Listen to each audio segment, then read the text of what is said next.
के बीच की balancing line क्या है? क्या वाकई यह बजट छत्तीसगढ़ की जनता के हित का बजट है, प्रदेश के हित का बजट है? किन सेक्टर्स को फायदा मिला है और किन सेक्टर्स को उम्मीद से कम मिला है, इस पर हम चर्चा करेंगे। लेकिन उससे पहले एक रिपोर्ट आपको दिखाते हैं। सर्वे भवन्तु सुखिनः, सर्वे सन्तु निरामया, सर्वे भद्राणि पश्यन्तु, मा कश्चित् दुर्भाग् भवेत्। बजट भाषण की शुरुआत रवायती शायरी से नहीं, प्रार्थना से है। प्रार्थना कि सब सुखी हो, कोई दुख का भागी न रहे, और साथ साथ ऐलान ये भी कि बजट नई पीढ़ी को समर्पित है। अध्यक्ष महोदय, 2020-21 के लिए कोई नया कर प्रस्ताव नहीं है। हमारी सरकार जनता को सीधे लाभ पहुंचाने वाली योजनाओं में विश्वास रखती है। इसके लिए हम प्रदेश के किसानों के लिए राजीव गांधी किसान न्याय योजना बनाते हैं, माताओं और बच्चों के लिए पोषण की व्यवस्था करते हैं और प्रदेश के युवाओं के चहुमुखी विकास का प्रबंध करते हैं।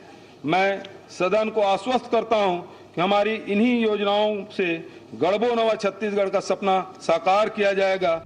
ये तो विजन की बात है। अब कागज के जरिए जो अर्थ जमीन पर उतरना है उसे भी समझिए। तो पहले बात किसान की। किसान के लिए राजीव गांधी न्याय योजना शुरू होगी। बजट में आवंटित 5100 करोड़ रुपए के जरिए किसानों को धान के बोनस का 685 रुपए प्रति क्विंटल के हिसाब से भुगतान होगा। शिक्षा कर्मियों से किए गए वचन को भी बजट में जगह मिली। शिक्षा विभाग में 16,000 शिक्षा कर्मियों का संविलियन 1 जुलाई 2020 से किया जाएगा। शर्त ये कि शिक्षा कर्मियों ने कम से कम 2 साल नौकरी पूरी की हो। शिक्षा के लिए बोनस ये है कि IIT, IIM और एम्स का एंट्रेंस एग्जाम पास करने वाले प्रदेश के युवाओं के एडमिशन और पढ़ाई का खर्च भी सरकार उठाएगी। धमतरी के कंडेल गांव में यूनिवर्सिटी बनेगी, 9 पॉलिटेक्निक कॉलेज बनेंगे, 3 इंजीनियरिंग कॉलेज में रोबोटिक्स लैब बनेगी।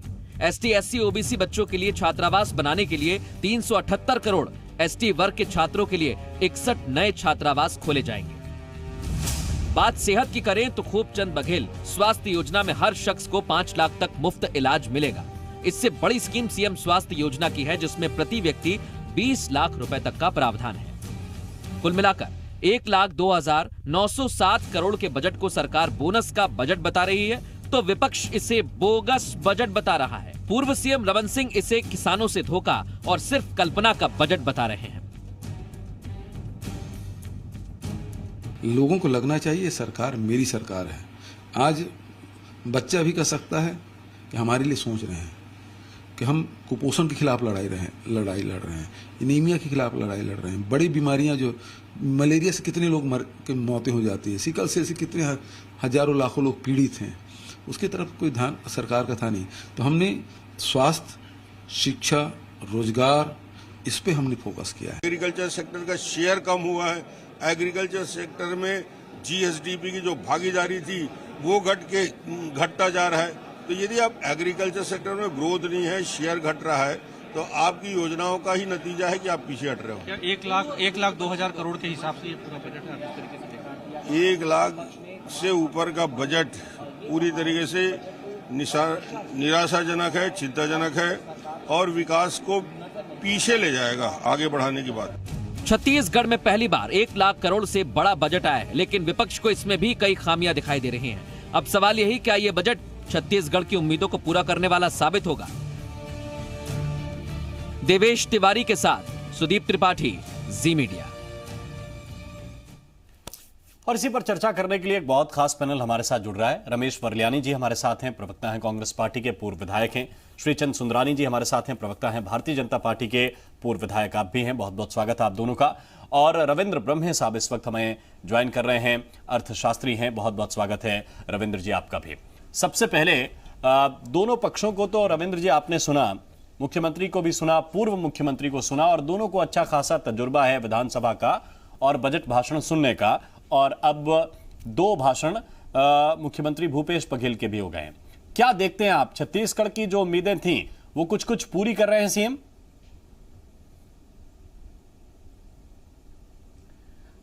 देखिए, जो बजट में जिन्होंने जो इनकी दिशा जो दिख रही है कि किस क्षेत्र में सरकार ज़्यादा काम करनी चाह रही है, उनकी प्राथमिकता क्या है और राज्य का विकास किस तरीके से करेंगे, ये इसकी दिशा जो बजट में है, ये कहा गया कि, और जो बात कही गई कि जो एक नया छत्तीसगढ़ का निर्माण करना है, तो ये एक इसकी जो अच्छी बात यदि इसमें कहूँ बजट की ये है कि वो ये चाह रहे हैं कि इस राज्य से गरीबी दूर हो, जिसका कि वो वर्णन कर रहे हैं कि हमको नेशनल लेवल 22% से गरीबी लेके आना है।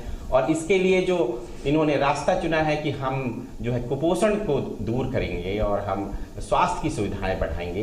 तो ये जो टारगेट है और शिक्षा को में इन्वेस्टमेंट करेंगे, तो ये बहुत ज़रूरी भी है, इसलिए कि ये जो नया गड़बड़ है छत्तीसगढ़ वाली जो बात है, ये जो यूनाइटेड नेशंस के आप जो सस्टेनेबल डेवलपमेंट गोल देखेंगे, उनके उद्देश्य में है कि आपको जो 2030 तक सभी को उन गोल को पूरा करना है, पूरे देश को करना है, पूरे राज्यों को करना है, उसमें गरीबी दूर करना है, कुपोषण दूर करना है, स्वच्छ ऊर्जा मिलनी चाहिए, ये उसके उद्देश्य है। तो ये एक पहली मैं इसका पॉजिटिव जो पॉइंट है बजट का ये रखना चाहूँगा। दूसरा जो इनकी जो योजना इन्होंने कहा, जो इनका फ्लैगशिप प्रोग्राम है, जिसको कि ये 4 चिन्हारी की बात कहते हैं, नरवा गरवा घुरवा बाड़ी को लेकर, तो यदि ये योजना सही रूप से धरातल में लागू होती है, तो ये एक जो एग्रीकल्चर है और जिसको आजकल बड़ी बात हो रही है कि एक सस्टेनेबल एग्रीकल्चर कैसे हो और किसान की आय कैसे, तो ये यदि योजना सही रूप में इंप्लीमेंट होती है और दूसरी योजनाओं जैसे यदि इसका हाल ना हो, तो ये लॉन्ग रन में एक जो रूरल इकोनॉमी जो और किसान के लिए जो एक सस्टेनेबल एग्रीकल्चर की बहुत आवश्यकता है, उसको ये करेगी। तो ये 2 इसके बड़े पॉजिटिव पॉइंट हैं कि जो है कि आप लोगों की कैपेबिलिटी बढ़ाना चाहते हैं और गरीबी दूर करना चाहते हैं, और जिस तरीके से लोगों के स्वास्थ्य और शिक्षा को बढ़ा के गरीबी दूर करना चाहते हैं, तो this is the positive side है ये बजट का। ये पॉजिटिव साइड नजर आ रहे हैं, लेकिन श्रीचंद सुंदरानी जी, आप लोगों को ये पॉजिटिव साइन जो है वो क्यों नहीं नजर आ रहे हैं? आप लोग सिर्फ खामियां और कमियां ढूंढ कर ला रहे हैं। आपको अगर अच्छी चीजें हैं तो तारीफ भी करनी चाहिए। देखिए राम मोहन जी, एक किसानों के लिए 5100 करोड़ रुपए का जो इन्होंने रखा है, निश्चित रूप से भारतीय जनता पार्टी का लगातार दबाव था 2500 समर्थन के मूल्य के ऊपर। लेकिन आप देखिए कई सारी योजनाओं का नाम बदल के गुड़ देने की बात, चना देने की बात, जो कहे 5 हार्स पावर के पंप को निःशुल्क बिजली देने की बात भूपेश सरकार जो कर रही है, तो डॉक्टर रमन सिंह की 15 साल की सरकार में चल रहा था। अगर ये किसानों की बात करते हैं तो आर्थिक सर्वेक्षण रिपोर्ट एक दिन पहले आती है, उसमें कृषि के क्षेत्र में हमारा प्रदेश इस 1.25 साल की सरकार में भी पिछड़ता नजर आ रहा है। तो क्यों पिछड़ता नजर आ रहा है? जब ये गांव गरीब किसान की बात करते हैं, किसानों के लिए और कृषि के लिए बहुत कुछ करने की बात करते हैं। आज 25 लाख मीट्रिक टन धान किसानों के घरों में जाम है, लेने की स्थिति में सरकार नहीं दिखती। रकबा बढ़ा, किसानों का पंजीकृत किसानों की संख्या बढ़ी, क्यों नहीं किसानों का धान खरीद रहे? 2 साल का बोनस देने का वचन पत्र में वादा किया था, क्यों नहीं वो किसानों को 2 साल का बोनस देने की आज घोषणा की मुख्यमंत्री जी ने? बेरोजगारी भत्ता 2500 रुपये प्रति नौजवान, 10 लाख नौजवानों को देने की बात की। दूसरा बजट मुख्यमंत्री जी ने पेश किया, 10 नौजवानों को बेरोजगारी भत्ते का उल्लेख नहीं है। शराबबंदी, जिसके वचन पत्र में शराबबंदी सबसे बड़ा मुद्दा था, शराबबंदी तो दूर देखिए, 2 घंटा समय शराब की दुकानों का बढ़ा दिया।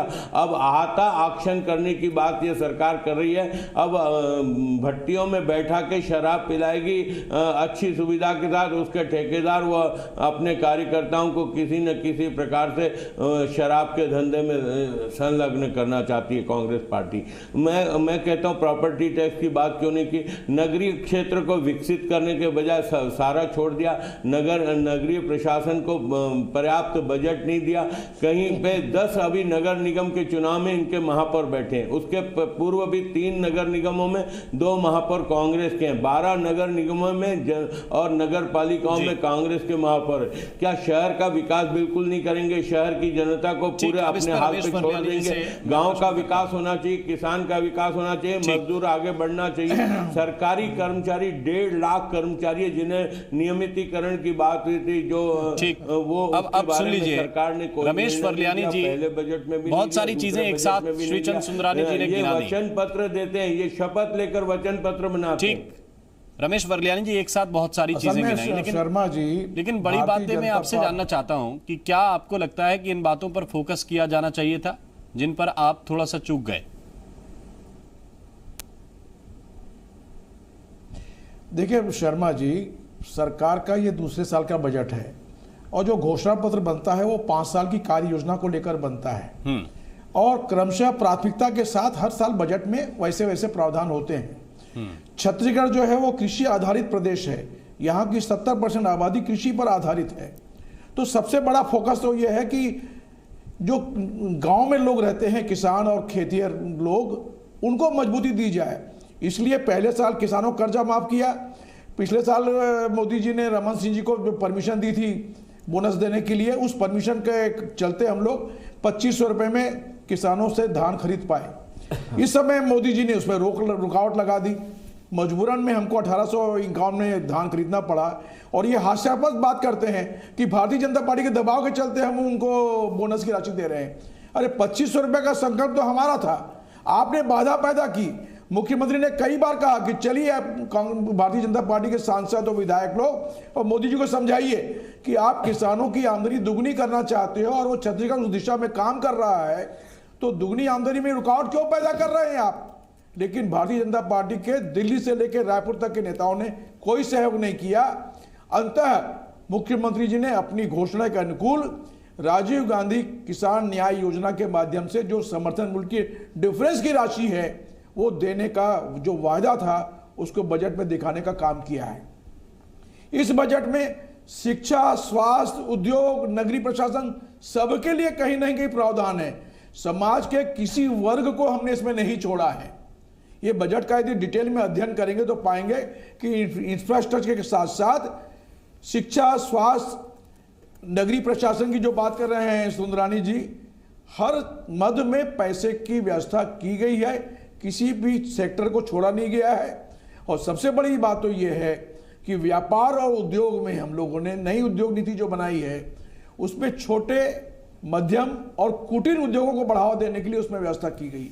ठीक, जैसा कि मैंने बताया कि एग्रो बेस्ड इंडस्ट्रीज और लघु वन उपज की जो इंडस्ट्रीज हैं उसके लिए दिया गया है ताकि नौजवानों को हम रोजगार दे सकें।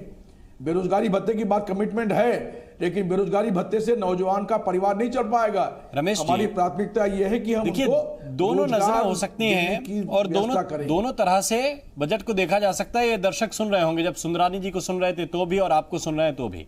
लेकिन एक जो बुनियादी प्रश्न है जो विपक्ष की तरफ से उठाया गया कि आप चाहते हैं कि सिंचाई का रकबा बढ़ के करीब 2.5 गुना हो जाए, 2 गुने से ज्यादा हो जाए, लेकिन आप उसके लिए प्रावधान बजट का कितना रखते हैं वो ऊंट के मुंह में जीरे के बराबर है। आप कहते हैं कि राम वन गमन पथ बनाएंगे, लेकिन उसके लिए रुपया देते हैं 10 करोड़। मेरा ख्याल है कि 10 करोड़ में वहां की झाड़ियां आप ठीक नहीं कर पाएंगे, वहां का पथ बनाना दूर की बात है। तो अगर आप जो बनाना चाहते हैं उसके लिए बजट दीजिए और जो अगले बजट में लाना चाहते हैं वो अगले बजट में लाइए। हर चीज छूकर आपको लगता है कि चीजें बैलेंस हो जाएंगी?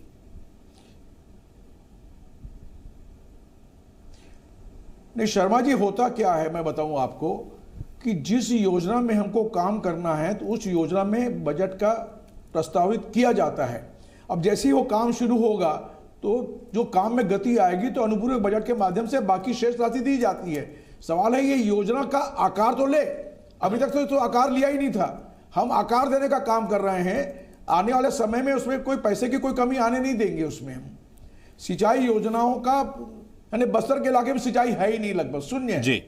इसलिए हम लोगों ने वहां बड़ा प्रावधान किया कि बस्तर के इलाके में सिंचाई योजना है। ठीक, अब ये कई चीजों का प्रावधान है श्रीचंद सुंदरानी जी, आप लेकिन ज्यादातर 2 चीजों पे फोकस कर रहे हैं। एक किसान पे, और किसान पे तो बीजेपी कांग्रेस कह रही कि हमारा पहले से फोकस है। दूसरा, आप बार बार शराबबंदी लेकर आ रहे हैं, लेकिन उसके अलावा जो ठीक ठाक चीजें हो रही हैं वो आपको क्या नजर नहीं आ रहा? जैसे जब आप प्रधानमंत्री आयुष्मान योजना लेकर आए तो आपने कहा कि बहुत अच्छी योजना है, तो आपको कम से कम खूबचंद बघेल योजना या सीएम स्वास्थ्य योजना इनकी तारीफ करनी चाहिए कि नहीं? राम मोहन जी, ये भी तो नाम बदल के योजना लाई है ना। ये आयुष्मान भारत की योजना है 5 लाख रुपए की, नाम बदल के लाइए, हमें कोई ऐतराज नहीं है, अच्छा है ये धरातल पे उतरे। हम तो चाहते हैं 1.25 साल तक इन्होंने इलाज के लिए वंचित रखा है लोगों को। 50,000 स्मार्ट कार्ड के माध्यम से लोगों को मिलता था इलाज के लिए, वो भी 1.25 साल उनसे दूर रखा लोगों को। कैसी परेशानी, कैसी दयनीय स्थिति से मरीज गुजर रहे हैं वो आपको यहाँ के मेकाहारा अस्पताल में जाके देखने को मिलेगा। लेकिन ठीक है, देर सवेर इन्होंने स्वास्थ्य की योजना को लागू किया, 5 लाख 20 लाख और भी अधिक दें, हमें कोई उससे ऐतराज नहीं, हम बल्कि उसको अच्छा मानते। लेकिन मैं ये कहता हूं कि जो इन्होंने वचन पत्र में वादे किए थे उन वादों का क्या होगा। ये बोलते युवाओं का बजट है, मुझे एक बात बता दें युवाओं के लिए क्या किया। क्या रोजगार की बात करते हैं, हमने रोजगार के साधन उपलब्ध कराए। एक बजट में प्रावधान बता दें जिसके कारण नौजवानों को रोजगार मिलेगा। बेरोजगारी भत्ता अगर गलत था, आदरणीय वर्ल्यानी जी बोल रहे हैं कि बेरोजगारी भत्ता नहीं, हम गलत थोड़ी बोल रहे हैं, रोजगार देना चाहते हैं। तो क्या वचन पत्र बनाते वक्त इनको ये ख्याल नहीं आया कि हमको सीधा रोजगार देना, बेरोजगारी भत्ता नहीं देना चाहिए। आज ये बोलते हैं हम सीधा रोजगार देंगे। वो 10 लाख नौजवानों ने जिन्होंने सपना देखा 2,500 रुपए प्रति माह मिलेगा, 30,000 रुपया प्रति वर्ष मिलेगा, 5 साल में 1.5 लाख रुपए मिलेगा, जिनको कोई रोजगार नहीं, वे आज उससे वंचित नहीं हो गए। प्रति नौजवान को 2 साल में घाटा नहीं हुआ 60,000 रुपए का, उसकी भरपाई कौन करेगा। वचन पत्र देते वक्त इनको ये सपना नहीं आया था कि हम सीधे सीधे रोजगार उपलब्ध कराएंगे और सीधे रोजगार ये बड़ा मुद्दा, ये हमेशा रहेगा। में प्रावधान रखें। ठीक, एक मैं इसमें को गुमराह रविंद्र जी से जरूर कमेंट चाहता हूं। रविंद्र जी, ये बजट पूरी जब बात होती है 7% बजट की, चाहे केंद्र की बात हो या राज्य की बात हो, रोजगार सबका फोकस रहता है कि रोजगार क्या होगा, युवा का क्या होगा। रोजगार को लेकर आपको दिखता है कि बजट में कुछ अच्छी चीजें हैं? देखिए, यदि आर्थिक गतिविधियां बढ़ती हैं राज्य में, आप करें कि यदि आप पूंजीगत व्यय बढ़ा रहे हैं, आर्थिक गतिविधि बढ़ती हैं, तो हर किसी को किसी भी सरकार के द्वारा, केंद्र या राज्य सरकार के द्वारा सरकारी नौकरी दिया जाना संभव नहीं है। आप कितने स्वरोजगार के अवसर पैदा करते हैं। राज्य में यदि आर्थिक विकास गति पकड़ता है तो रोजगार अपने आप पैदा होंगे। तो ये देखा जाता है। कुछ 1-2 बातें और मैं कहना चाहूँगा, फिर मैं उसके बाद जो कुछ वीकनेस भी है बजट की उस पर भी आऊंगा। पर एक तो ये है कि यहाँ पर इस साल पिछले साल की तुलना में जो पूंजीगत व्यय है वो बढ़ रहा है इस साल जो 19-20-21 के बजट में है। दूसरी चीज सिंचाई और इसकी जो चर्चा हो रही थी, तो मैं आपको बताऊं कि जो पूरा जो पूंजीगत व्यय हो रहा है 13,000 करोड़ के लगभग का पूंजीगत व्यय है इसमें, जो कि लगभग 14% है टोटल एक्सपेंडिचर का, और बाकी जो है वो 86% आपका रेवेन्यू एक्सपेंडिचर है।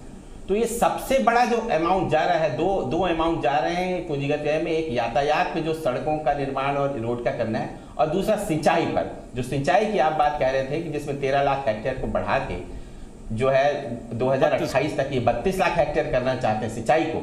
यदि ये हो पाए, मैं चाह रहा था कि इसके लिए पूरा एक रोड मैप आना चाहिए कि हर साल, जैसे इस बार उन्होंने 2,500 करोड़ का सिर्फ कैपिटल एक्सपेंडिचर सिंचाई के लिए रखा है। ये काफी एक्सपेंडिचर इसमें बढ़ाया है। एक रोड मैप हो कि हम 2028 तक कैसे हर साल कितना जनित होगा ये सिंचाई का जो वास्तविक जो बिल्कुल कई चीजों के लिए रोड मैप अगर स्पष्ट दिखाई दे जो इन्होंने किया तो वो जनता को भी बेहतर समझ में आता है, और कितना हम कर पाएंगे इस 3 साल के अंदर, 4 साल के अंदर, तो चीजें और स्पष्टता के साथ लोगों तक पहुंचती हैं। बहुत बहुत धन्यवाद, बहुत बहुत शुक्रिया। अपना नजरिया है विपक्ष का, अपना नजरिया है सरकार का।